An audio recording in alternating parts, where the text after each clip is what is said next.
quando ela dá essa resposta, quando a justiça dá essa resposta para o jurisdicionado, eu preciso analisar os elementos para que eu possa, de fato, processar aquela ação. Então, antigamente, nós tínhamos como condições da ação 3 elementos: legitimidade, interesse de agir e possibilidade jurídica do pedido. Tanto que eu coloco sempre aqui um cuidado, porque quem está estudando para concurso público normalmente tende a errar isso daí, acaba esquecendo disso. Mas vocês já vão pegar o código novo, já tem muito tempo, já desde 2016 que ele está sendo aplicado, então muito provavelmente vocês não vão ver isso na prática, nas questões que vão ser cobradas. Mas, para fim de elucidação, é bom que a gente já coloca aqui, inclusive está escrito errado aqui, está possibilidade jurídica do pedido, está errado. Então, a possibilidade jurídica do pedido é a possibilidade do juiz prover aquele pedido. Quer dizer, ele é juridicamente possível. E aí parece piada, gurizada, mas assim, lá em São Paulo, nós tivemos demanda judicial contra uma igreja X que vendeu pedaço do céu. Então, a parte A comprou e a parte B deveria ter entregue um pedaço no céu. E o autor da demanda, ele queria a escritura. Ele estava exigindo a escritura do pedaço dele, do local dele no céu. Esse pedido, turma, é juridicamente possível? Não mesmo. Não, acho que não. Não. Então, anteriormente, o juiz ele analisava o seguinte: se esse pedido não é possível juridicamente falando, essa demanda ela vai ser extinta, porque ela não preenche as condições da ação. Então, isso anteriormente. E aí, a grande pergunta era, professor, tá, beleza, mas e aí? Não vai resolver? Como é que funcionava? Funcionava que essa sentença, e aí eu quero que vocês anotem no material. Não tá lá no nosso material, quero que vocês anotem aí. Essa sentença, ela vai ser chamada de sentença terminativa. A sentença terminativa, galera, ela encerra aquele processo, mas ele não aprecia o mérito. Então, eu quero que vocês anotem o conceito. Sentença terminativa encerra a demanda, mas não aprecia o mérito. Em contrapartida, a sentença definitiva, ela analisa o mérito e encerra a demanda. Então, a gente tem essa distinção. Sentença terminativa, sentença definitiva. Quando nós falamos de ausência de elementos processuais, por exemplo, ausência de condição da ação, nós vamos ter uma sentença terminativa. Oi. Tem como você só repetir a definição de sentença definitiva? Claro. A sentença definitiva aprecia o mérito da questão, o objeto da questão. Ok, obrigado. Beleza? Natan, você bateu o carro. E aí, o Natanael entrou com uma ação contra ti, cobrando o dano que você causou a ele. O juiz, ao verificar que o Natanael é o proprietário do carro, ele tem legitimidade, ele é o proprietário do carro, ele entrou com a ação contra a pessoa que estava dirigindo, e no final julgou procedente a demanda dele, condenando o Natan ao pagamento de R$5.000, ele analisou o mérito. Agora pensem vocês na seguinte hipótese. Caiu na prova isso. Pensem vocês na seguinte hipótese. O Natan estava dirigindo o carro, mas ele não era o proprietário do carro. E ele vai lá e bateu o carro no carro da Maria Eduarda. Quando ele for acionado na justiça, quem vai ser acionado? O condutor ou o proprietário? O proprietário. Então, o proprietário daquele veículo vai ser acionado. E aí, então, a gente tem a legitimidade, tanto para figurar no polo ativo, quanto para figurar no polo passivo. Ok? Professor. Caiu uma questão dessa na prova, né? Professor, eu tenho uma pergunta. Só que era no caso de cobrar, né? Quem poderia cobrar.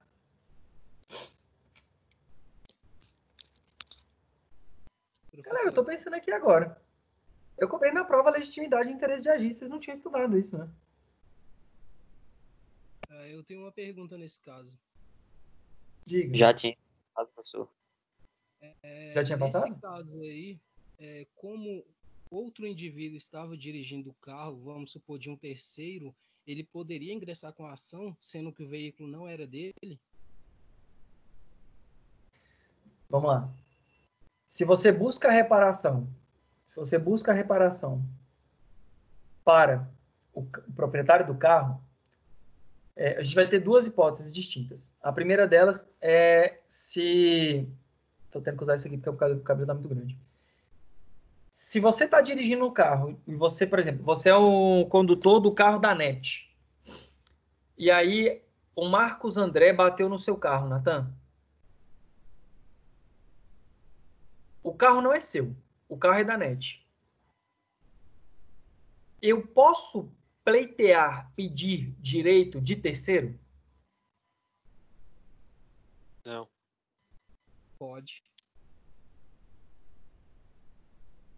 Pensa comigo aqui, Natan. O carro é da empresa. Bom? E aí, chegou aqui um outro carro e bateu no carro da minha empresa. Eu que estava conduzindo. Eu que sou o condutor desse veículo. Posso entrar com uma ação buscando a reparação em nome da minha empresa? Da minha empresa não, da empresa que eu trabalho? Eu acredito que sim. Eu também concordo. Mesmo aparecendo o nome da empresa, você vai estar lá para representar a empresa, no caso. Não. E provavelmente a empresa vai te cobrar isso, não? Não é todo mundo que pode representar a empresa, não, gente. Então, Não é todo mundo, não. nesse caso, tem o preposto, né? A procuração do preposto. A empresa pode definir você como preposto. Isso, mas aí você já está entrando numa coisa de prática sobre representação já na ação penal, na ação civil. O preposto representa os direitos da empresa. Professor, só quem pode representar a empresa, quem tem uma procuração específica para isso? Boa. E aí é a questão do que o Natanael está falando do preposto. Uma coisa é você que tem ali a representação como preposto. Outra coisa é você está buscando essa reparação em nome próprio, só que de direito alheio. Então, para ficar mais fácil ainda, Natan. Natan, você é casado, tá bom? Você é casado com Kessia. Igual aconteceu lá no nosso exemplo da prova. Você é casado com a Kessia. A Kessia estava dirigindo o carro dela e você estava dentro do carro. Ela sofreu uma batida, o Washington bateu no carro dela. Ela não quis entrar com uma ação. Mas aí, Natanael, você falou e entrou com uma ação pedindo a reparação do dano. Você pode? Nesse caso, não. Acredito que não. Não, por quê? Porque a legitimidade para ingresso da ação é daquele que sofreu dano. Então, se a gente fala, por exemplo, no caso da empresa, a empresa é pessoa física ou pessoa jurídica? Pessoa jurídica.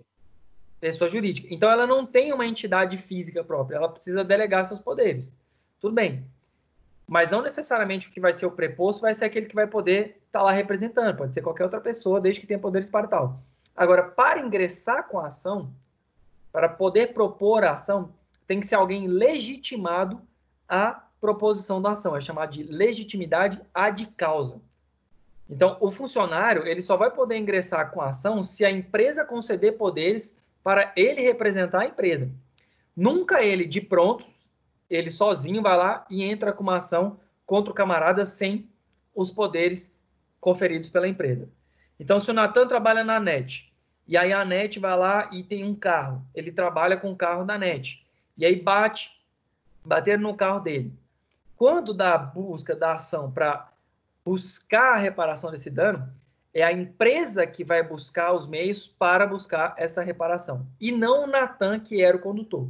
O Natan vai ser testemunho, o Natan pode ser preposto, mas o Natan não tem direito para ingressar com uma ação que verse sobre direito alheio. As hipóteses que a gente tem de ingresso sobre direito alheio é só quando a gente tem o poder para propor isso, ou quando a gente representa alguém. Então, por exemplo, uma criança não entra com uma ação de alimentos, ela é representada pela genitora ou genitor. Mas é um direito dela, que é representado por outro. Justamente porque ela é incapaz. Ela não tem capacidade ainda de estar em juízo. Agora, quando a gente fala de uma pessoa jurídica, nós temos as pessoas que são legitimadas de forma natural, por exemplo, gerente, proprietário, são pessoas que têm ali uma legitimidade de pronto, e tem aquelas que têm a legitimidade que pode ser outorgada, ou seja, disponibilizada, que são as chamadas pessoas que representam como prepostos. Me fiz claro? Sim. Alguma dúvida? Não, sem problema. Show. Nathan, tu já tem um negocinho na prática, né? Tu já atua na prática, né? O professor só tá meio confuso porque tem dois, no caso, tem o Natan e tem o Natanael. Eu sou o Natanael. Já sei, vamos fazer o seguinte, vou te chamar de Cavalcante e o outro de Bernardo. Acabou. Pode ser. Fechou? Beleza. Fechou. Então, beleza. Cavalcante, tu que já atua na prática, né? Isso. Beleza. Por isso você falou de preposto, eu até estranhei, mas aí eu lembrei que você falou na aula aquela vez. Beleza. Eu fiz um pause para a gente voltar aqui só para a ideia de sentença terminativa e sentença definitiva. Então, quando a gente fala hoje de condição da ação, quando ausente a condição da ação, legitimidade ou interesse de agir, o juiz ele vai sentenciar por algo chamado de sentença terminativa. Não vai, por natureza, apreciar o mérito. Isso vai ter uma consequência muito importante. Renata, sabe por quê? Porque o juiz, quando ele não aprecia o mérito e ele termina aquele feito sem analisar o mérito, não impede que você entre com uma outra ação. Então, olha o exemplo. Digamos que a Renata, ela sofreu um dano, um contrato. Bom? E aí o Ramires, que é o namorado dela, vai lá e ingressa com uma ação buscando uma reparação de danos em nome da Renata. O juiz olha aquilo ali e fala, ué, o Ramires não tem legitimidade.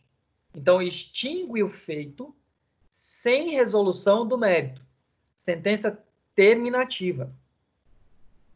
A Renata, por sua vez, fala assim, rapaz, acho que agora eu vou entrar com essa ação aí. E aí, a Renata agora ingressa com uma ação. Se a Renata é parte legítima nesse momento, tudo bem, agora o juiz vai analisar se ela tem interesse de agir. Ela tem interesse de agir, quer dizer, ela precisa buscar aquela reparação? Precisa. Beleza, então agora tem um trâmite. Coisa totalmente diversa seria se a Renata ingressa com uma ação judicial, ela é legítima, ela tem interesse naquela ação e no final ela perde. Se ela perde no final e ela não recorreu, ou então acabaram os recursos, ela não pode propor nova ação. Porque quando do fim do prazo, quando escorre todo o prazo para apresentação de recursos, vai acontecer um fenômeno chamado de coisa julgada.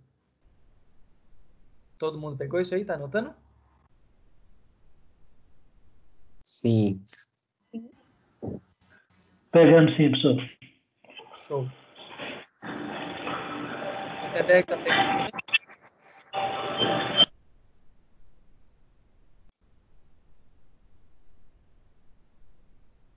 Beleza. Vamos dar seguimento, então. Então, a gente tem aqui a questão da sentença terminativa, sem resolução do mérito. O artigo é o 485, inciso 5º do CPC. E sobre as condições da ação, vai estar previsto lá no artigo 17, que diz, para postular em juízo, é necessário ter interesse e legitimidade. Tá bom? Professor, e o tal da possibilidade jurídica? Bem, a possibilidade jurídica agora mudou. Ela não é mais condição da ação. Então, vocês não podem esquecer disso. Ela não é mais condição da ação. Sobre as teorias. Fala, beleza. Senão eu já ia adiantar aqui as teorias já. Beleza.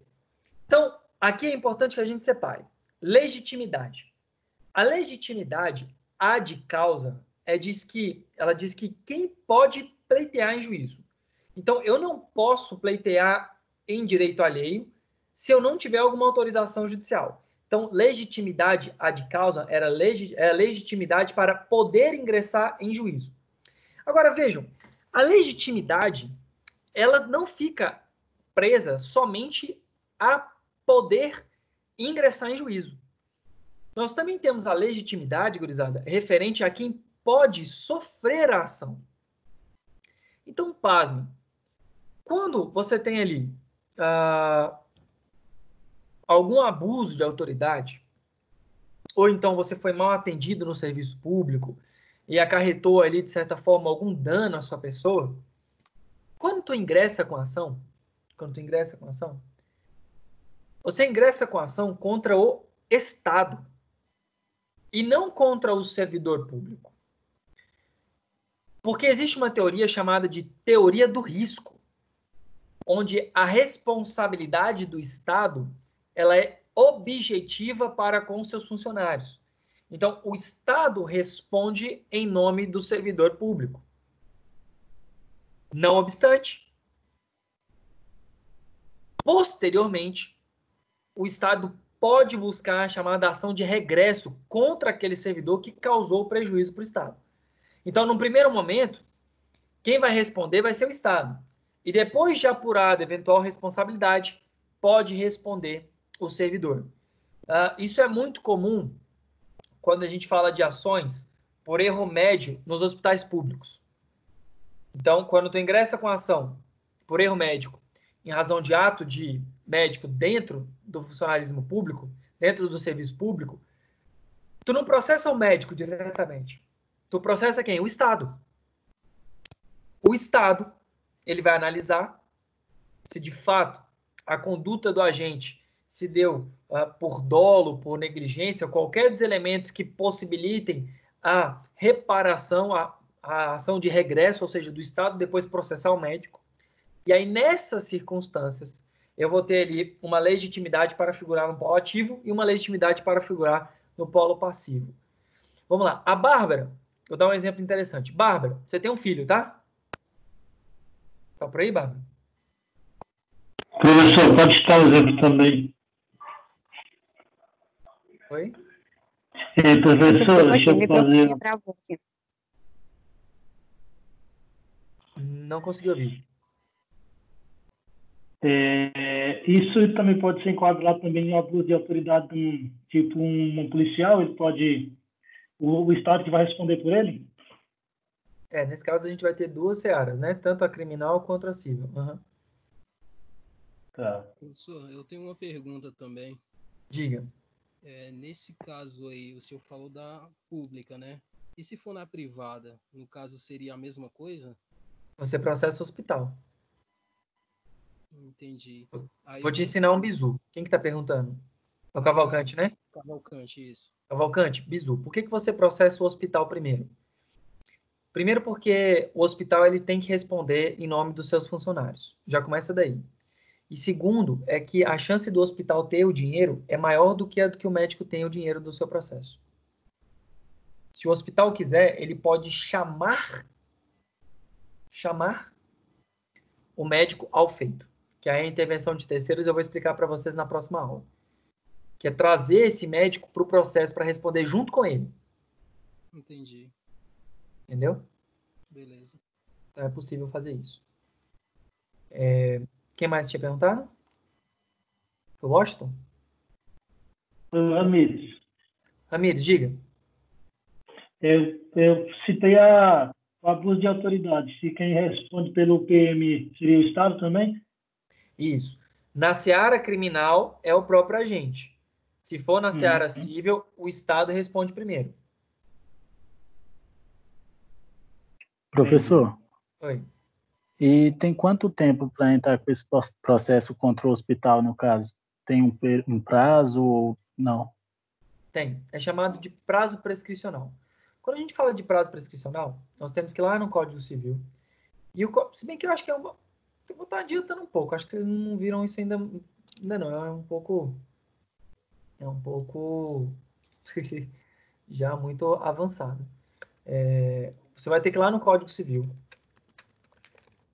E aí, no Código Civil, você vai ter a estipulação dos prazos. Vai estar lá no artigo 206. E ali você tem um prazo para cada proposição de ação. Então, você pega ali o 206 e vai estar assim, prescreve. Prescreve o prazo para ingressar com a ação.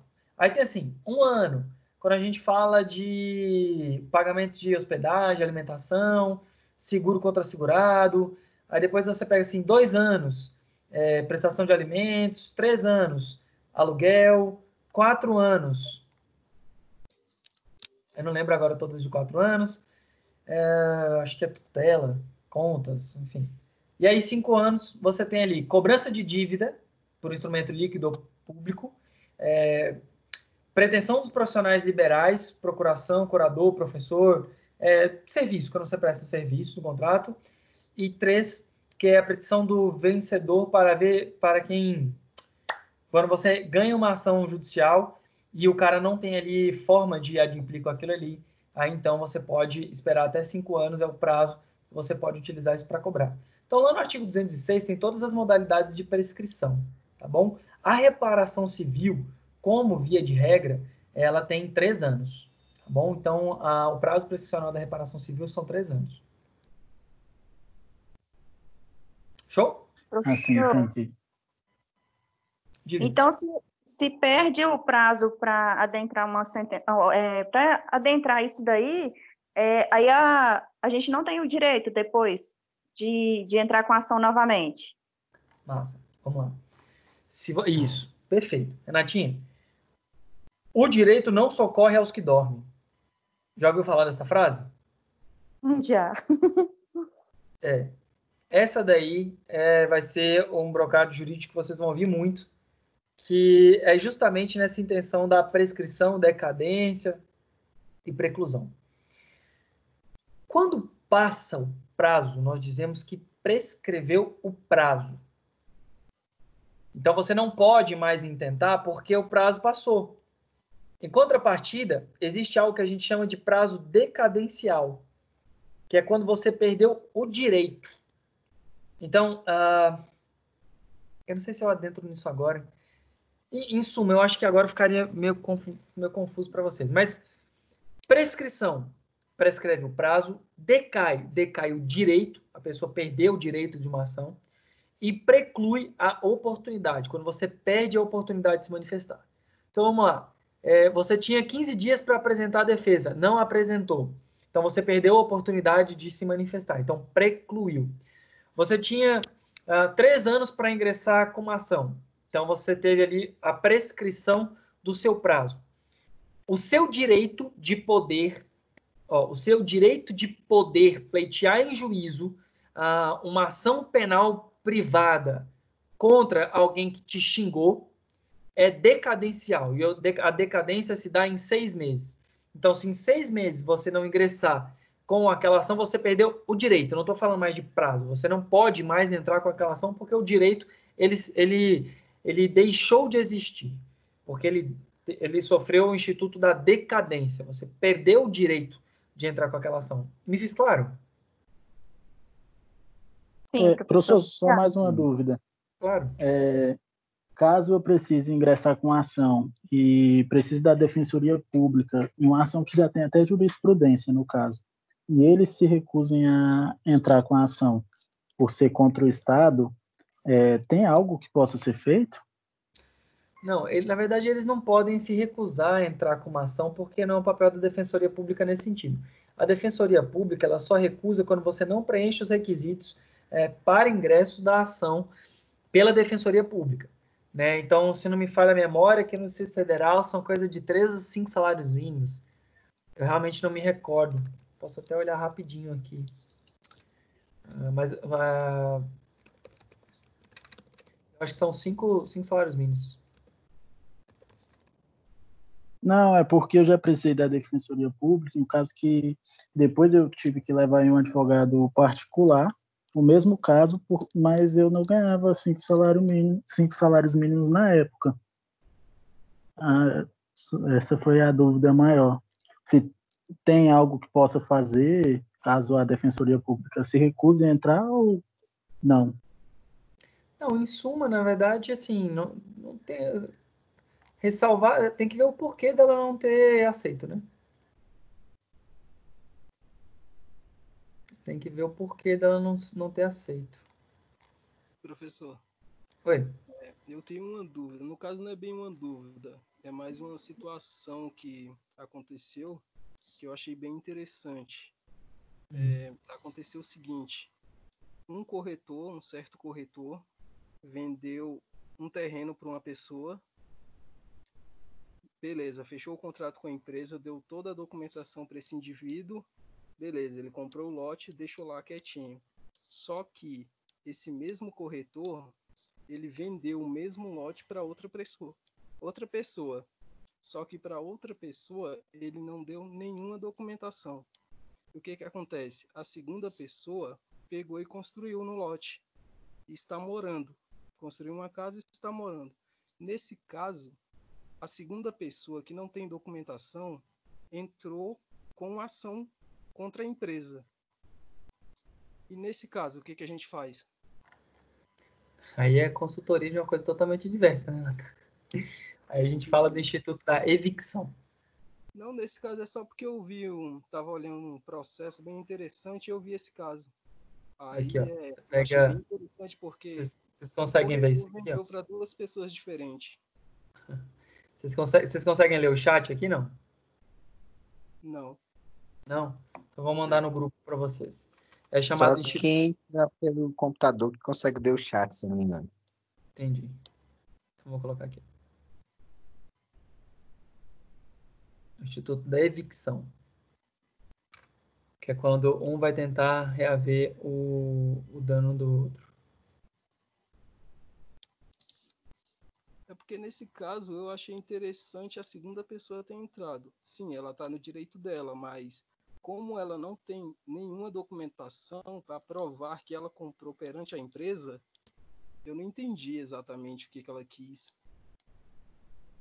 Não, ela tentou... Na verdade, agora ela tá meio que numa sinuca de bico, né? Porque ela vai ter que provar do porquê de ter entrado no imóvel, e aí, se eventualmente ela for retirada de lá, cabe a ela só uma ação de evicção. Que é para tentar buscar... Mas Oi? ela poderia entrar, no caso, contra o corretor, né? Porque o corretor que vendeu em duplicidade, o mesmo imóvel, no caso. Sim, sim. Contra o corretor. Ah, entendi. Então a empresa que já vendeu para o primeiro cliente não tem nada a ver. Tem nada a ver. Um aluno acabou de fazer uma pergunta super interessante aqui sobre prazo também. Mas se eu for entrar nos prazos aqui, a gente não desenvolve. Tá, deixa eu voltar aqui. Ah, processo é muito bom, gente. Pelo amor de Deus, como essa disciplina é maravilhosa. Gosto muito disso. Então, vamos lá. Deixa eu só voltar para o exemplozinho aqui da Bárbara. Até vou parar de compartilhar, nada a ver, tá? A Bárbara tem um piá de 16 anos, tá bom? 12. Bárbara, você tem um filho de 12 anos, tá? Oi. Tá, ok. Beleza, você tem um filho de 12 anos. O teu guri, Bárbara, ele foi lá e jogou uma pedra no vidro da casa do Eric. E quebrou. Eric, você tá feliz com isso? Não. Claro que não. Esse seu vidro era aqueles vidros que você tem blindex e TTT e tal, antirreflexo para não deixar calor entrar e blá, blá, blá, blá. E agora, o que você faz? Passa batido, chora. Foi uma criança que jogou a pedra, filho da Bárbara. No caso, teria que entrar com a ação de reparação contra a Bárbara. Justamente por quê? Porque a criança não tem legitimidade para estar em juízo.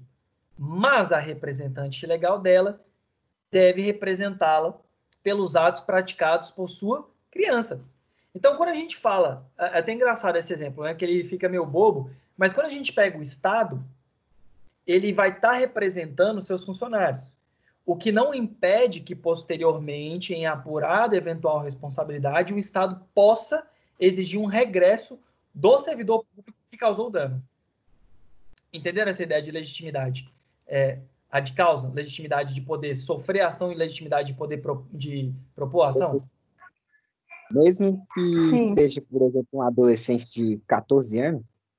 Não, ele não pode sofrer essa ação, não. Entendi. Fala, Renatinho. Ao invés dele quebrar o vidro do rapaz, ele entra no carro da mãe dele e mata uma pessoa.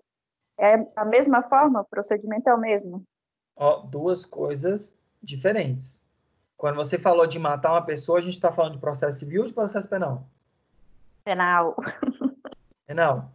E aí, menor não comete crime. Menor comete ato infracional análogo a crime. Então, ele vai ser custodiado. O prazo que ele pode ficar ali com a sua liberdade restringida é no máximo de 3 anos, que é diferente. Não isenta a mãe de eventual responsabilidade civil de ter que arcar com os danos causados. Então, aqui a gente separa direito penal do direito civil. Só vai ter crime se o cara for maior de idade. Se ele for menor, ele vai cometer ato infracional análogo ao crime.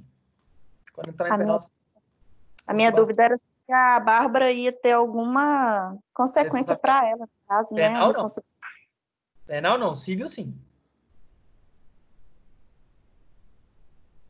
Entendeu, Renatinha? Penal não, mas civil sim. Show. Turma, outro ponto importante.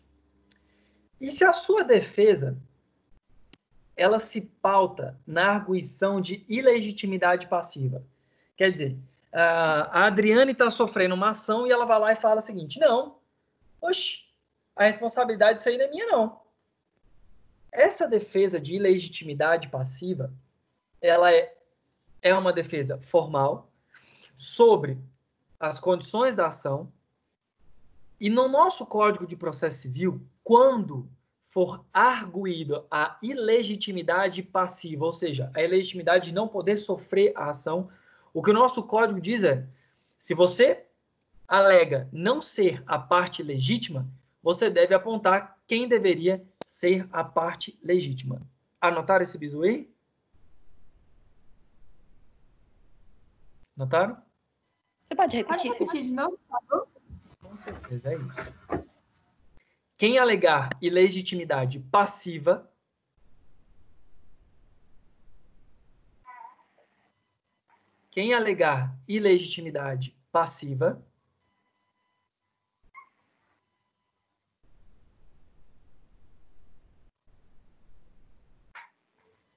deverá apontar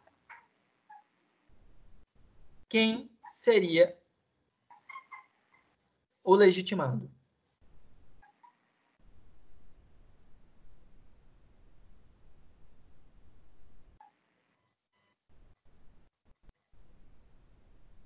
Quem utilizar do argumento de legitimidade passiva deverá arguir, demonstrar quem é o legitimado. Professor, Oi. no caso, por exemplo, um advogado iniciante e ele alega isso, mas não aponta quem tem a legitimidade. O juiz pode cobrar isso dele ou como é que funciona? Sim, o juiz pode cobrar isso dele. Muito provavelmente o juiz vai intimá-lo. Entendi. Entendeu? Então, Bernardo, o juiz vai intimar ele se manifestar para falar quem é a parte legítima. Ok. Quer ver? Já ouviu falar um exemplo de alimentos gravídicos, Bernardo? Já ouviu falar disso? Você já ouviu falar de gravídicos? Já. Joyce já ouviu falar. Alimentos gravídicos são aqueles alimentos que são pagos durante a gestação da mulher. Digamos que o Ender, ele foi lá e sofreu uma ação de prestação de alimentos, estipulação de prestação de alimentos gravídicos. E ele vai lá e pergunta assim: oxe, excelência, como assim? Quem é essa guria? Não, ela está falando que você é o propenso pai. É quem há indícios de que manteve conjunção carnal com ela, então você é o cara que se espera que seja o pai. Aí ele vai lá e coloca uma preliminar, prévia, falando que ele não é o pai. Porque, na verdade, quem saía com ela não era o Ender, não era ele. Era o Bernardo e o Cavalcante. Ela tinha 2 namorados e ele não tinha nada a ver com isso. Então, ele alegou a ilegitimidade para sofrer aquela ação e apontou quem seriam as partes legítimas para responder sobre aquela ação. Então, quando a gente fala de tese de legitimidade, é importante lembrar que você fala que tu não é o responsável e acusa quem seria o responsável, tá bom? E se o acusado não for o responsável, o que vira? O juiz, analisando a arguição de ilegitimidade, pode fazer com que o autor seja intimado, aquele que entrou com a ação, para mudar quem vai ser o polo passivo da demanda. Se ao final, mudando, o juiz verificar que aquele ali também não era, obviamente não vai poder condenar alguém que não pode sofrer uma ação. Então, o autor ele vai ter uma sentença extintiva sem resolução do mérito, porque eu não vou estar enfrentando o mérito. Eu não vou estar falando se é procedente ou improcedente os alimentos. Eu vou falar que não tem elementos para ação.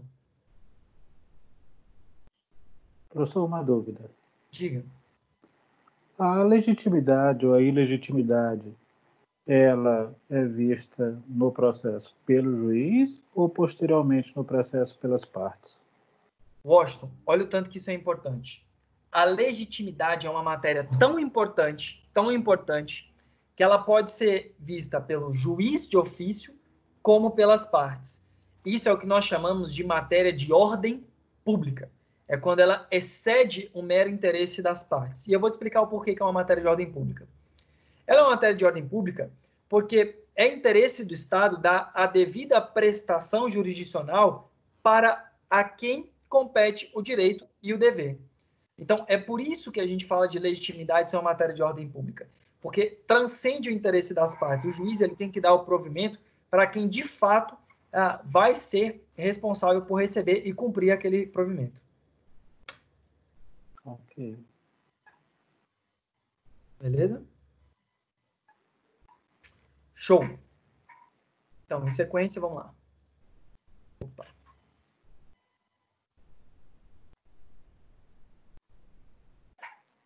Só abrir aqui.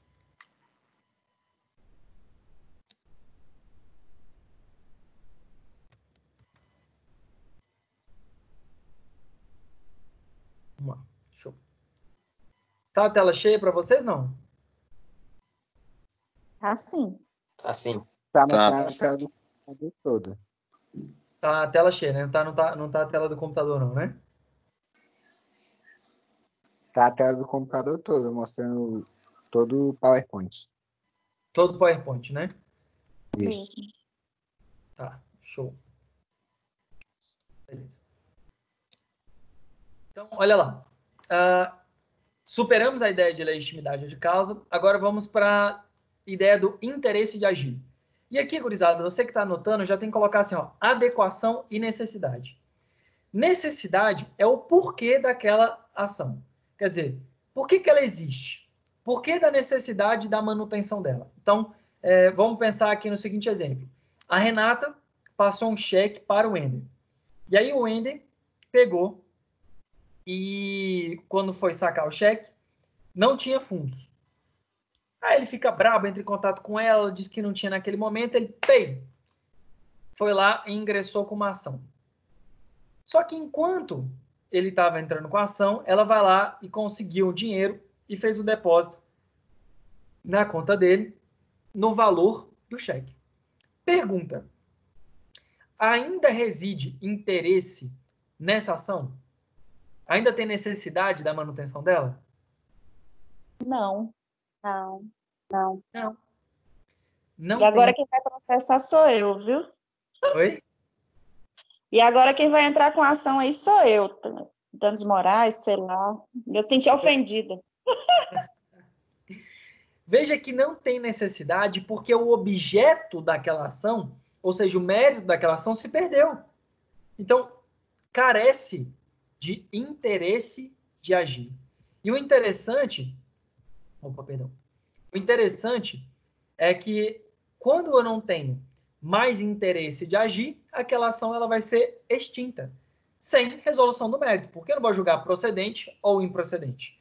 Quer ver um exemplo? Esse é legal. Deixa eu ver quem que vai casar aí agora.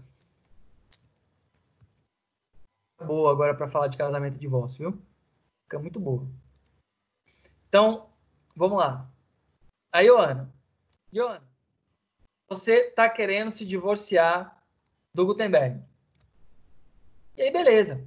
Entrou com ação, ITTT, divórcio, tentando.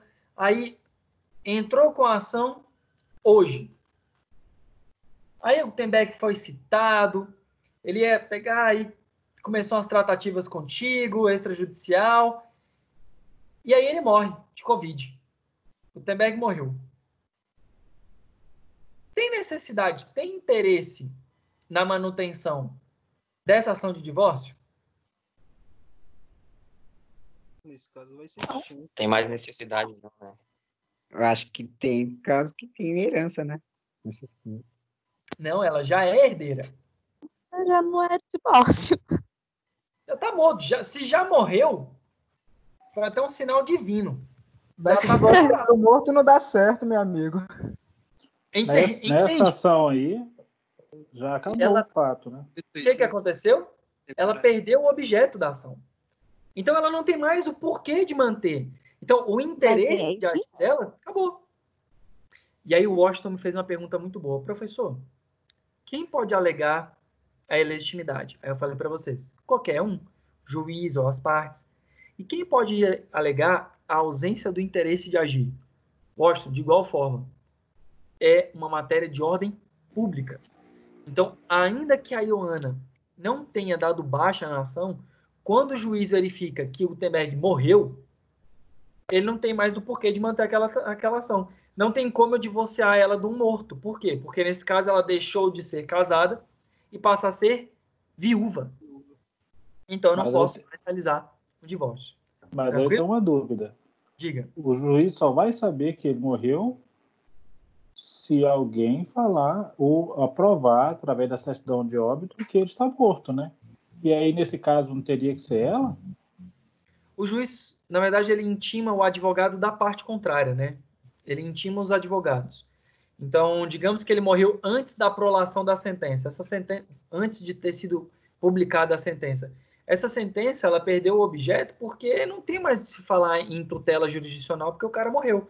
Então, o advogado já chega com a certidão de óbito, então, né? Ele informa informando o juiz. Exatamente. Tem que informar o juiz. Porque ele vai ser intimado. E aí, Washington, imagina o seguinte, e nossa, isso já aconteceu já algumas vezes. Se eu contar para vocês, vocês não acreditam, mas eu tenho um processo lá no escritório. O camaradinha,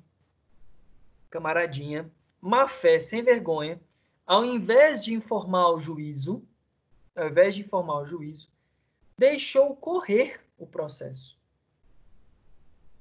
Já entendi. Quando da realização do procedimento de execução, foi verificado que o camarada já tinha morrido. E aí, então, aquilo ali não poderia mais acontecer. Acabou. Era uma ação de usufruto vitalício. O que significa isso? Usufruto vitalício. Ele permaneceria utilizando a coisa enquanto ele vivesse. E aí havia uma discussão sobre as cláusulas contratuais. A partir do momento que o cara morreu, ele perdeu o usufruto. Por quê? Porque ele está morto. Mas aí os filhos do cara pegaram, não comunicaram e o autor não sabia que o réu tinha morrido. Então o processo foi caminhando. Caminhando. Quando chegou no final, aí então o juiz foi fazer a busca, porque teve o advogado, ele abandonou a causa, foi fazer a busca para intimar o réu, foi que descobriram que ele já tinha falecido. Professor, nesse caso, já que deixaram correr, não teria que ter alguém responsável? Ato atentatório à dignidade da justiça. O advogado que praticou os atos, sabendo que, naquele caso, o cara já tinha morrido, ele cometeu a conduta errônea, ela é vedada no nosso código de ética, e ela é contrária à disposição do Código de Processo Civil. Então, o advogado ele é condenado em ato atentatório à dignidade da justiça. Mentir em juízo também, má-fé, viu? Só que a diferença do ato atentatório para má-fé é que o ato atentatório vai para a justiça pública, a indenização. A má-fé vai para a parte. Mentir em juízo, tentar enrolar. Beleza? Beleza. Show. Então, adequação. Adequação é adequar a forma, né? Então, a forma como está sendo pleiteado aquilo. Então, interesse de agir, vai lembrar do binômio. A forma e a necessidade daquele provimento. Forma, o meio, adequação, o meio, e a necessidade, o porquê daquilo, tá bom? Show.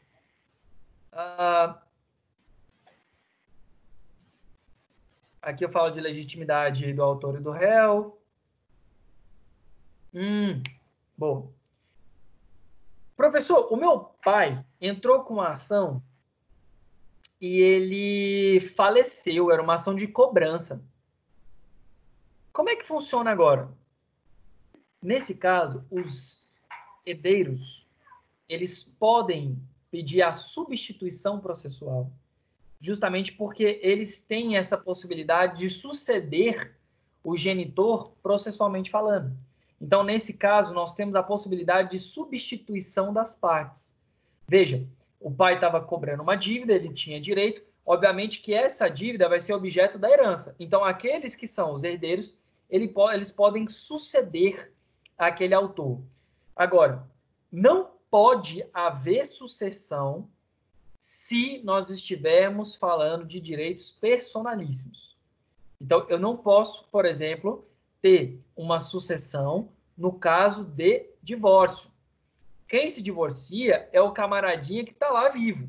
Se eventualmente ele morre, eu não posso ter outra pessoa substituindo ele. É um direito que não é transferível. O divórcio é um direito personalíssimo, então eu não posso transferi-lo. Portanto, eu não tenho sucessão, substituição processual. Agora, pode acontecer onde o seu pai, sua mãe está cobrando uma ação de danos, uma questão patrimonial, e ela vem a óbito. Nesse caso, se ela vem a óbito, você pode, como herdeiro, substituí-la processualmente. Por quê? Porque aquele bojo daquela ação passa a integrar os elementos da herança. Tranquilos? Nesse caso, só pai e mãe? E se for irmão? Aí nós temos que obedecer o CAD. Cônjuge, companheiro, ascendente, descendente, irmão. CAD. São as regras de sucessões. Cônjuge, companheiro, ascendente, descendente, irmão. CAD. Bom, professor, e no caso de um processo de divórcio que ficou acertado para pagar os honorários advocatícios no final do processo e a parte morre, quem arca com os honorários? O erário. Perdão, a herança. A herança sim. Que arca. Isso. Todas as dívidas da pessoa enquanto viva, elas só vão comunicar no patrimônio dos herdeiros no montante inerente à herança. Então, vamos lá. Ao patrimônio dos decujos. Então, deixa eu traduzir em português mais simples. Se eu tinha 100 mil reais de patrimônio de herança e eu fiz uma dívida de 15 e eu morri, os meus herdeiros, eles vão ter a obrigação de adimplir, de pagar aqueles 15 mil de dívida. Então, esses honorários aí, eles vão ter que ser tirados lá da herança. Tranquilo? Professor, mas a dívida era de 200 mil e meu pai só deixou 100. Então, nesse caso, a dívida só pode exigir o máximo que tiver sobre valores de herança. Não pode atingir o patrimônio dos descendentes ou dos ascendentes. Só vai atingir o máximo do limite da herança. Beleza? Então, basicamente, os filhos ficam sem nada. Sim. Nesse caso, sim. Mas não ficam devendo. Mas não fica devendo. Perfeito. Eu não vi quem foi que falou não, mas perfeito. É isso. Não ganha nada, mas também não estou devendo nada. Não perde, mas também não ganha. Não ganha, mas também não perde. Né? É isso. Beleza? Galera, ainda sobre legitimidade, isso costuma cair muito em prova. É chamado de legitimidade ordinária e legitimidade extraordinária. Caramba, sou muita coisa hoje, relaxa. É muito mais simples do que vocês imaginam. ordinária é comum. Então, legitimidade ordinária é aquele que pode ser o autor. Então, é aquele que tem o direito de ação. Legitimidade extraordinária é quando eu tenho um terceiro que tem uma autorização legal para poder pleitear direito alheio. Ué, professor, mas o senhor não acabou de falar que não pode ter alguém pleiteando direito alheio? Então, vamos às exceções. Nós não falamos agorinha sobre a questão de o menor ser representado? Então, a lei autoriza a representação. Veja, os genitores representam o interesse do menor. Beleza? Se eu tenho, por exemplo, uma pessoa que tem a sua incapacidade declarada em juízo, digamos que eu tenho uma pessoa que foi interditada e ela não tem capacidade. Obviamente, eu vou representá-la em juízo porque ela não tem capacidade para responder a um processo. Essa legitimidade não deriva de mim, deriva daquela pessoa. Então, eu estou em juízo com uma autorização legal, que é diverso daquele tutor, que é diverso daquele autor, perdão, mas eu tenho uma autorização legal para representá-lo. Beleza? Então, ordinário é aquele que de fato pode responder pela ação, aquele que pode ser o titular de pronto, e extraordinário é quando eu tenho um terceiro que é legitimado, que ele pode pegar e fazer essa representação porque a lei o autoriza. Compreenderam? Sim. Sim. Sim. E aí, sobre a legitimidade extraordinária, eu colaciono um macete para vocês.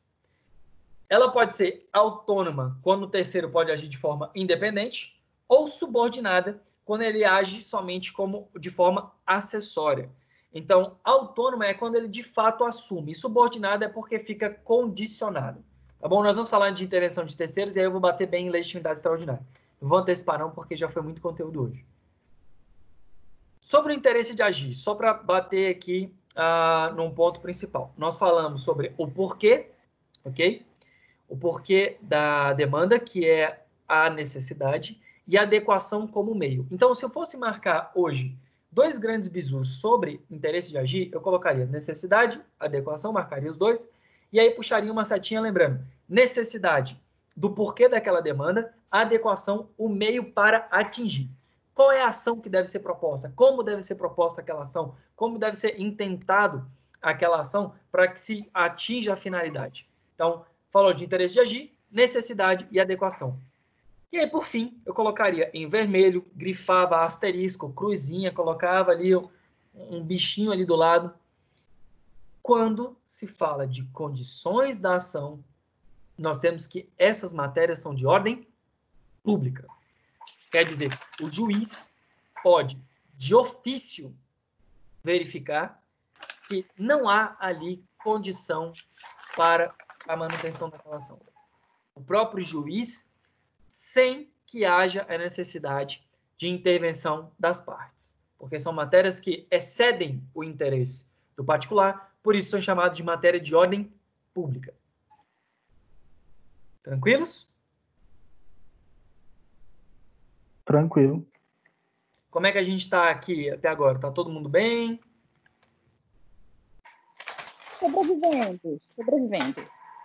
Sobrevivendo.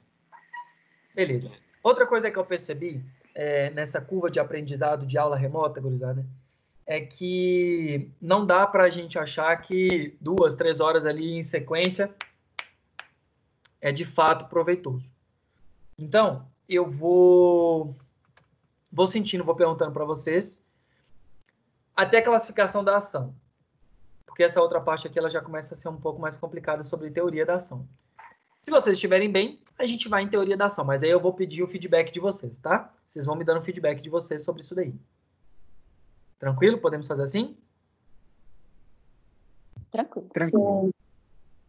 Tá bom. Então, classificação das ações. Galera, as ações, elas vão ser classificadas de acordo com o que ela busca.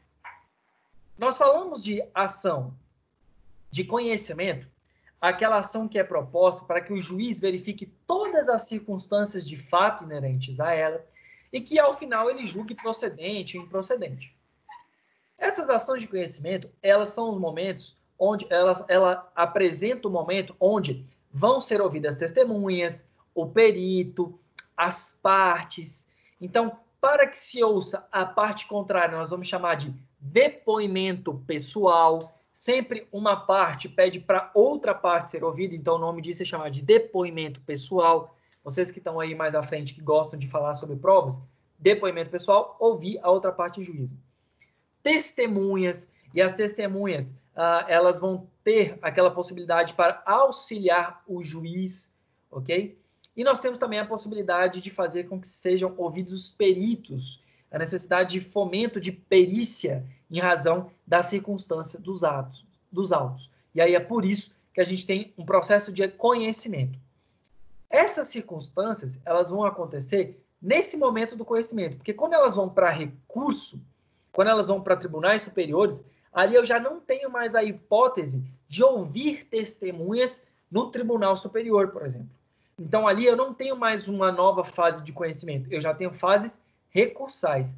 E as fases recursais, elas mitigam o que pode ser produzido pelas partes. Tranquilo? Então, é muito importante que a gente tenha percepção disso. Outro grifo que eu colocaria no material é que a sentença extingue, põe termo à fase de conhecimento. Vamos colocar assim, a sentença põe termo à fase de conhecimento. Porque, lembra que no primeiro dia de aula eu fiz uma reta processual com vocês? E aí começa assim, petição inicial. Depois nós vamos ter a tentativa de audiência de conciliação, se for possível, uma composição. Não sendo possível, vamos para a contestação.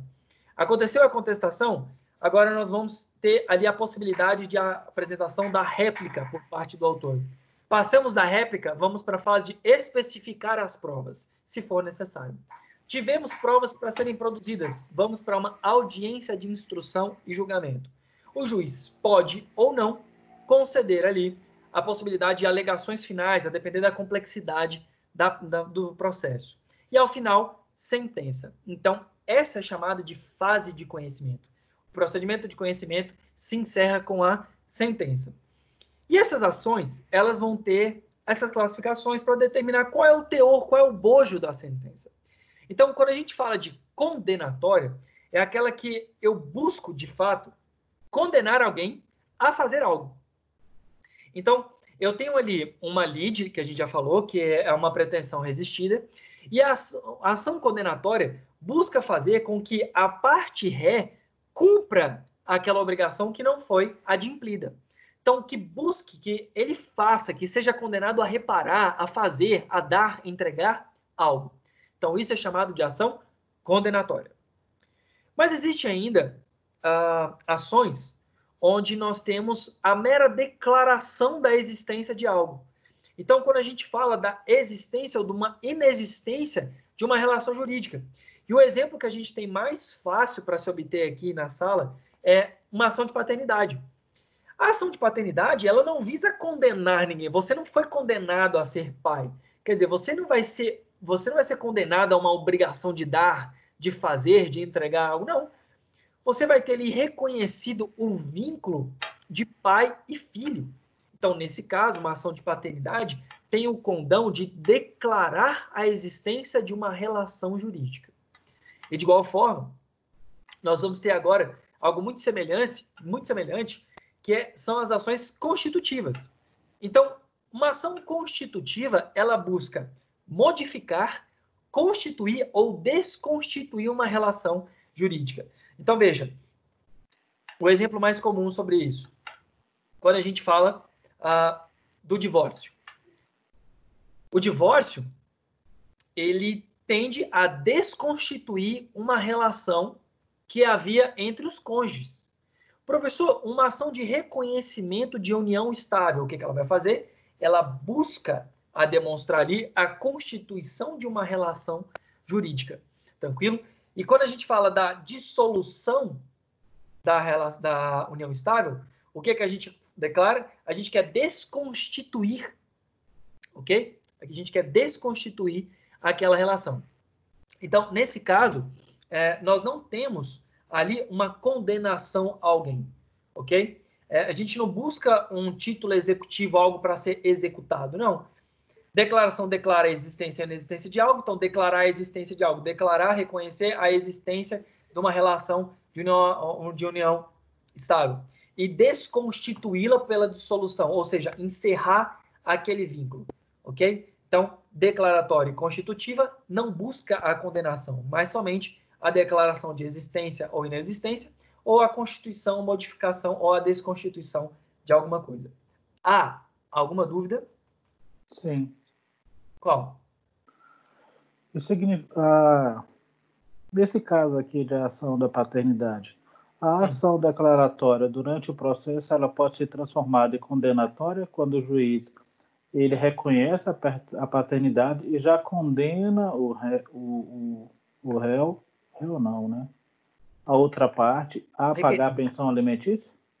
Vamos lá. Excelente sua pergunta, sabe por quê? Porque lembra quando a gente falou dos elementos da ação? Sim. Elementos da ação são partes, causa de pedir e pedido, não foi? Isso. Eu coloquei uma coisa muito importante lá, Washington, chamado de teoria da substanciação. O juiz, ele fica vinculado ao que foi pedido. Então, se a ação tem como objeto somente a declaração de paternidade, o juiz não pode ultrapassar os limites que a parte propôs e já condenar em alimentos. Entendeu? É a parte que tem que propor isso, então. Exatamente. É a parte que tem que pedir. A parte tem que propor e ela tem que entrar com uma ação declaratória de reconhecimento de paternidade cumulado com o pedido de alimentos. Ah, sim. Entendeu? Porque senão o juiz não pode ir além. É chamado de sentença extrapetita. Mas mesmo se for para proteger o menor? Sim, porque o juiz ele fica adstrito, preso ao pedido. Uhum. Professor. Não estou escutando, cortou o som. Falando que o juiz ele fica preso ao pedido, ele não pode ir além do pedido. Sob pena de ser uma sentença extrapetita. O Ministério Público pode intervir no interesse do menor e, quando do reconhecimento, já se manifestar nesse sentido. Mas o juiz não pode, de pronto, pegar e já condenar a prestação de alimentos. Ok. Beleza? Diga. Professor, no caso, a situação da dissolução de uma sociedade, cabe aqui ou não? Claro, claro. A dissolução de uma sociedade, você querer extinguir a sociedade, é uma desconstitutiva. Perfeito. Perfeito. Perfeito. Perfeito exemplo. Mais alguma dúvida? Não? Então, vamos lá. Nós temos ainda ações que nós vamos chamar de tutela mandamental ou tutelas mandamentais, quando o juiz vai emitir uma ordem, um comando.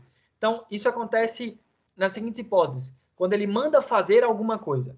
Então, ele vai lá e... Mandado de segurança. Quando precisa de leito de UTI.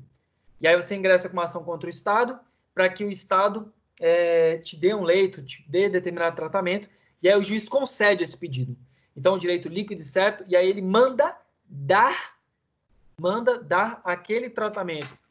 Manda ser cumprido aquela medida. Então, ali existe uma ordem para que a parte contrária faça algo. E aí a questão de tomar uma medida concreta. Ordem. Fulano, faça alguma coisa. De igual forma, a gente pode entender como tutela mandamental quando a gente tem obrigações de fazer. E o que são obrigações de fazer, professor? O Bernardo contratou o Cavalcante, pagou para que o Cavalcante pintasse a casa dele. E aí o Bernardo ingressa com uma ação pedindo para que seja cumprida a obrigação de fazer. Que ele vá lá e pinte. E não pedindo que ele seja condenado ao pagamento de pecúnia, ou seja, o pagamento de eventual indenização ou de reparação. Não, ele quer que ele faça. Então, essa disposição de mandar fazer algo, ok? Aí nós vamos entender como tutelas mandamentais, porque é uma ordem para que a parte adversa, a parte contrária, execute algo, que faça alguma coisa. Tranquilo? Nós temos ainda as ações de execução E execução é diferente de cumprimento de sentença, porque a execução executa títulos executivos extrajudiciais. Então, por exemplo, nota promissória, um contrato, isso são títulos executivos extrajudiciais. O cumprimento de sentença, nós vamos ter uma sentença que decidiu algo e aí a parte contrária não cumpriu. Então, por consequência do procedimento, nós vamos para a fase de cumprimento. E aí, essa fase de cumprimento, nós temos, então, o sincretismo processual, ou seja, a continuidade do processo. Mas vamos colocar tudo no mesmo bolo para falar da seguinte hipótese. Quando do não cumprimento de algo, o Estado pode se valer de meios para compelir aquele devedor a fazê-lo. Então, ele pode fazer o bloqueio de bens, pode fazer a apreensão de bens, pode penhorar e tornar ao leilão alguns bens. Então, isso tudo é quando o Estado ele participa da efetiva garantia do cumprimento daquilo que foi decidido. Então, por isso que a gente fala numa hipótese de execução. Ou seja, há uma formação de todos os elementos ali, há uma convicção, e ali, no caso, o que se pretende é somente que se cumpra aquela ordem. Então, aí nós chamamos de ação de execução. E, por fim, as cautelares, as ações cautelares, que visam proteger algo, proteger alguma coisa durante o processo, proteger algo para que, no final, não se perca aquele bem, não se perca aquela circunstância. Então, por exemplo, uma ação que busca a garantia da manutenção dos aparelhos ligados. Se você desligar, a pessoa morre. Então, nesse caso, você tem ali a questão de cautela, de proteger alguma coisa. Ou então de proteger determinado bem de ser penhorado, porque se ao final ele for de fato vendido, aí então você não consegue mais ele de volta. Não sei, alguma coisa mais ou menos nesse sentido. Me fiz claro? Professor, pode dar um exemplo nessa ação de execução? Claro. Por favor. Nota promissória. Você colocou lá uma nota promissória. O camarada não pagou a nota promissória no prazo que ele deveria pagar. Você vai lá, pega a nota promissória, escreve a petição inicial, explicando que vocês pactuaram uma nota promissória, ele não pagou até o presente momento. Você vai lá e, puf, ingressa com a ação executando ele. Aí você já pede, na sua própria petição inicial, que se ele não tiver meios como pagar, que o juiz bloqueie a conta dele por meio do Bacen-Júdi. Então, o arresto também, professor? O arresto também, o arresto e o sequestro de bem, quando você vai lá e faz a constrição dos próprios bens. Perfeito, Washington, perfeito. Excelente ponderação. O problema é quando o Estado não cumpre a ação judicial. Não, quando o Estado não. Quando o réu não cumpre. Não, eu estou falando no caso que a ação judicial for contra o Estado. Aí quando Sim. ele não cumpre, aí é difícil. Não, quando é contra o Estado, o judiciário ele vai compeli-lo a cumprir por meio de multas diárias. Que é chamado de astraentes. Entendeu? Então, por dia de descumprimento, vai aumentar na dívida. Ah, sim. Ok. Beleza? Eu acho que mais alguém estava falando ali. Renatinha? É porque eu fiquei na dúvida, foi do exemplo do Estado, quando é o Estado que cumpre, né? Esse aqui que está no lugar do réu. Eu fiquei meio perdida só nesse pedacinho aqui. Eu queria um exemplo, era quando o Estado.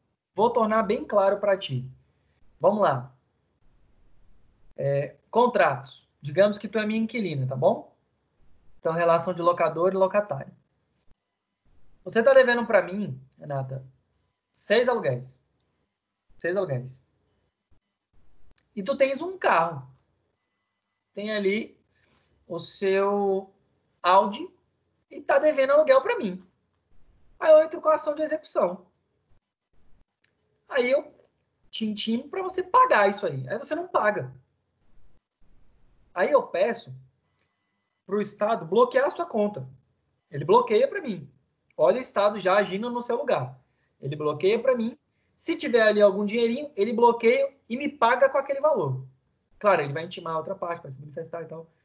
Mas ele bloqueia para me pagar. Só que digamos que na sua conta, Renatinha, não tinha nada. Você usa um laranja. A única coisa que tu tem no seu nome é o seu carro. Então, o Estado, ele pode, por meio do meu pedido, fazer ali a constrição do seu automóvel para que esse automóvel, olha só, ele vai pegar aquele automóvel, ele vai levar a leilão para que possa ser adimplida aquela dívida. Então, quando a gente fala de cumprir no lugar do réu, não é que ele vai pagar do próprio bolso, é que ele vai se subrogar, ele vai entrar ali na figura, na vida daquele particular, vai tomar aquele bem e vai fazer com que aquela dívida seja paga. E ele ganha o que com isso? O Estado? Isso. Nada, mas é porque isso é para você tornar efetivas as decisões judiciais. Se o Estado sim. não fizesse isso, quem ia respeitar a decisão judicial? Entendi. Entendeu? Obrigada. Nada, Renatinho. Mais alguma dúvida?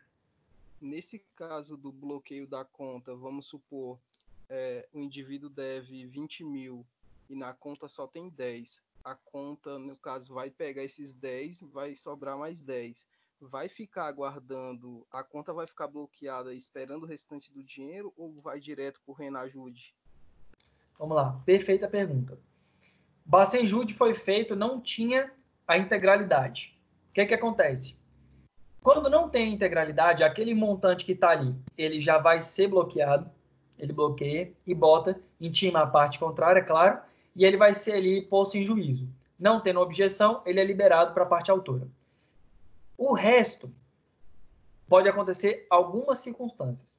O autor pode insistir na manutenção do bacenjude para que quando da entrada do dinheiro ali naquela conta já faça a apreensão. O autor pode pedir o renajude para ver a questão dos carros. Ele pode verificar a questão dos imóveis para levar a leilão. Ele pode pedir a penhora de uma outra ação na qual o réu ele seja credor e não devedor. Então, digamos que o nosso réu, Nathan, ele tem uma ação judicial contra a Latam e ele está ali para receber 10 mil. Então, ele pode se habilitar para penhorar aquele valor que ele está para receber. Então, tudo vai depender da atuação do autor. O que o autor vai pedir? O juiz, ele jamais vai pegar de pronto e falar assim, tá aqui, foi parcial. Agora eu vou continuar bloqueando o resto. Não. O juízo vai agir de acordo com o que for pedido. Ele é imparcial. Ele age de acordo com aquilo que é pedido. Entendeu? Entendi. Então, Professor. se a pessoa deve 20 e foi bloqueado, vamos supor, 15, falou, parei por aqui, para mim tá bom. Ele pode desistir ficando com esses 15, no caso. Pode. Veja, nesse caso, se ele se der por satisfeito, ele pode renunciar o direito ao resto e aí ele abriria a mão de pronto. Tirando essa hipótese, tirando a hipótese da renúncia, ele ainda pode exigir o cumprimento daquilo ali de acordo com o prazo prescricional. Entendi. Então, ele pode cobrar os 5 mil de acordo com o prazo prescricional. Você pode pedir a suspensão do processo e aquilo ali vai ter validade de 5 anos, o título executivo. Professor, e se caso a pessoa que teve a sua conta bloqueada alegar que aquele dinheiro que estava lá era para pagar algum funcionário, alguma coisa do tipo, a conta será desbloqueada? Vamos lá. Questão do pedido de desbloqueio do bacenjude. Nós temos ali o que são bens impenhoráveis. Então, sobre a questão da penhorabilidade, da impenhorabilidade, a gente vai ter que analisar cada caso, um caso concreto. Coisas de pronto. Nós temos salário, nós temos a poupança, inclusive o salário teve uma relativização no caso que vai sobre direito de família. A poupança até 40 salários mínimos. Então, nessas hipóteses, nós poderíamos arguir. Agora, a questão daquela renda ser destinada ao salário de terceiros, aí vai depender da apreciação do juízo. Em regra, tem que demonstrar a vinculação daquele valor para determinado pagamento, e mesmo assim, é muito difícil um juiz conceder algo nisso. Professor, tem os bens de famílias também, né? Tem, os bens de família são impenhoráveis, né? A casa da família e tal. Uhum. Os objetos, desde que não sejam objetos luxuosos, então TV, geladeira. Entendi. Beleza? Gurizada, mais alguma dúvida? Não acredito que não. Não? Então eu preciso de um feedback de vocês. Porque essas teorias, elas são um pouquinho mais complexas e eu preciso saber como é que vocês estão. Tá dando para ir? Aliás, estão conseguindo levar? Tá dando para ir? Não. Me expressei mal, perdão. Estão conseguindo levar? Acho melhor a gente absorver isso daqui, dar sequência na aula que vem? Como é que vocês estão? Eu acho que tem muito conteúdo para revisar já, né? Para dar uma fixada. Acho melhor ficar por aqui mesmo. Tá. A gente pode revisar o conteúdo e se tiver dúvida, a gente esclarece na próxima aula, professor. Tudo bem. Então, porque essa dúvida só surge na hora que a gente está estudando. Tá, e então na hora a gente vai da fazer prova. um combinado. A gente vai fazer um combinado aqui. Eu sei que foi muita coisa. Realmente eu entendo que foi muita coisa. Em especial pelo momento do semestre que a gente está. Mas eu preciso que vocês peguem todo esse material de teoria da ação e leiam ele integralmente para a próxima aula. Isso é bom, porque você vai ter dúvida. Beleza, professor. Posso confiar em vocês nisso? E olha que Aí- eu vou começar a aula chamando Combinado. vocês que estão perguntando. Aí Quem vão tiver esse ter dúvida. microfone, eu vou ligar, viu? Agora eu tô desse jeito. Aqui é o Rossifone agora. Isso com a turma, gente. Telerroça. Combinado. Telerossi. Gostei de Telerossi. Rossifone foi paia perto do Telerossi. Eu já gostei. Vai ficar disponível os slides? Vai, já tá lá no grupo da sala de vocês. Ah, beleza. Tranquilo. Tá, então podemos fazer desse jeito? Ok. Professor, Diga. essas teorias aí, essa assertiva, imamentista, seria relevante para estudar? Sim. Não dá para passar por ela, não. Não dá para só passar, não. Em especial porque nós utilizamos a teoria eclética, que é basicamente a ideia de condição da ação. Qual é o momento que eu olho a condição da ação? Dessas aqui, as importantes que vão vir assim, ó, pesado, são a teoria eclética e a teoria da asserção, ou teoria assertiva. Em especial porque a teoria assertiva, ela traz uma discussão muito mais densa sobre a consequência de uma decisão de mérito ou uma decisão extintiva, terminativa. Então, nesse caso, ela é importante que se estude sim. O STJ aplica a teoria da asserção em alguns casos. Então, é importante que vocês saibam sim. Tá ok. Beleza? Eu até coloco ali um macete, eu fiz um slide, ficou bem bacana. Mas realmente não tem como a gente deixar passar. Deixei da forma mais simples possível, mas não tem como. Então, nessa aula, nós vamos falar sobre as teorias. Eu vou fazer um outro slide, e aí nós vamos falar sobre partes e procuradores. Então, aí nós vamos dar a sequência, nós vamos falar das partes, dos seus procuradores, e aí a gente vai tocando o conteúdo. Tá bom? Ok. Beleza. Então tá, mas a gente tem um combinado. Posso confiar em vocês, então? Perfeito. Pode confiar, professor. Vamos ver. Sim, professor. Com certeza. Então, meus queridos, até a próxima aula. Fiquem com Deus. Mais uma vez, foi um prazerzão estar com vocês.